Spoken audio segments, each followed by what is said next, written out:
Angela's party took a sharp turn when Nora, transformed and stunning, appeared.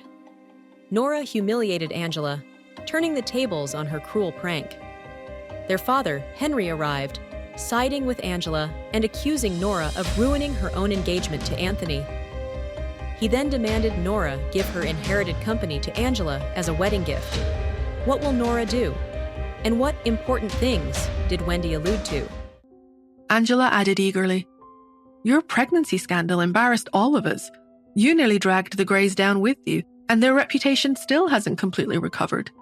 You've got a lot of mistakes to make up for. You can start by giving me the company." Henry passed the contract that he had prepared in advance to Nora and said, "This is an ownership transfer agreement. Sign it." Nora's eyes went cold. It was obvious the Smiths had been the ones to resist cancelling the engagement because they wanted to use the marriage to climb up the social ladder. The Greys had also refused to cancel it for some reason, though Nora didn't know why. But now they were all trying to blame her for everything. Everything that the Smiths had came from Nora's mother originally. They had already claimed the house. Now they were trying to take the company. Nora felt her stomach coiling in disgust at their greed. She looked up from the paperwork and said, "No." Angela screeched like a cat that had been stepped on. "Nora, what do you mean by that?" Nora glanced outside. It was getting late. She wanted to get back to see Cherry and get some sleep. Not wanting to waste any more time, she said, "Angela, congratulations on your engagement, but you're not getting a wedding gift from me." Without another glance at her family, Nora stood up and walked out. Henry shouted after her, "Stop right there, Nora." But she ignored him. As she reached the front porch, Angela came running up to block her path. "Just tell me the truth, Nora. Are you going to try and take Anthony back? Is that why you're really here?" Nora shook her head. "Get out of my way." "Don't lie to me. I can see right through you. You're so shameless." Angela raised her arm, preparing to slap Nora across the face, but Nora caught her wrist before the blow could land. Angela couldn't pull free of Nora's grasp. Flustered and embarrassed, she cursed angrily. "Don't you dare think Anthony will take you back just because you're a little prettier now. He'll never marry someone like you. You ruined yourself with that little bastard child. Where is the little brat anyway? Did you finally abandon it like the father abandoned you?"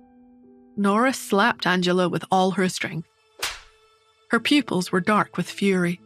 She looked like a madwoman, a demon crawling out of hell. "If I ever hear you say anything about my daughter again, I'm not holding back." With one last warning glare at her sister, Nora turned and left. Angela's cheek stung fiercely. Her eyes were wide with shock. She felt too scared to even cry. Neon lights flickered across the California night sky. Nora sat in the cab with her eyes closed.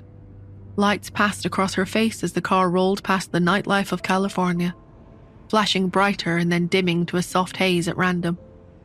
Nora felt lonely in the glow. Angela's words about her child rang in her ears. Thinking about the whole situation depressed her all over again. It was still a mystery how she had become pregnant 5 years ago. She still had no idea who Cherry's father was. "We're here." The driver's voice interrupted Nora's thoughts.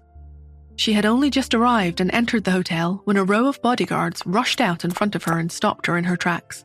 "Please step aside." There were other people scattered across the lobby who had also been stopped by the bodyguards. They murmured to each other in low voices. "What is Mr. Hunt going out for? It's so late."